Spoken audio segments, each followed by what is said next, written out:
ठाकरेंच्या शिवसेनेचे खासदार असलेले संजय राऊत यांच्या राजकीय दाव्यांमुळे बऱ्याचदा चर्चा रंगतात, वाद सुद्धा पेटतात। आता पुन्हा एकदा तसंच होतंय। त्यांच्या एका नव्या दाव्यानं पुन्हा एकदा जोरदार वाद पेटलाय। एकनाथ शिंदे आधीच काँग्रेसच्या वाटेवर होते असा दावा संजय राऊत यांनी केलेला आहे।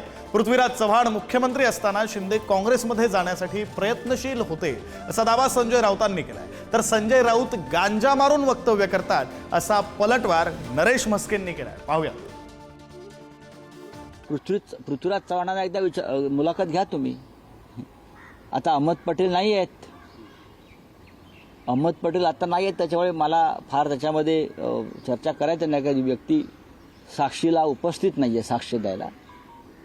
आता अहमद पटेल आणि कोणाशी काय चर्चा पहाटे झाल्या होत्या दिल्लीत, हे सगळ्यात जास्त मला माहिती आहे। कालची होळीची भांग संजय राऊत यांची उतरली नाही असं मी म्हणणार नाही, कारण रोजच नशा करूनच ते वक्तव्य करत असतात। पृथ्वीराज चव्हाण यांनी स्वतः या गोष्टीचा इन्कार केलेला आहे, त्यांनी नकार दिलेला आहे की जर तुम्हाला माहीत होतं की एकनाथ शिंदे साहेब काँग्रेसमध्ये जाणार होते तर तुम्ही त्यांना नेता का बनवलं? या राज्यामध्ये विकासाचे खूप प्रश्न शिल्लक आहेत।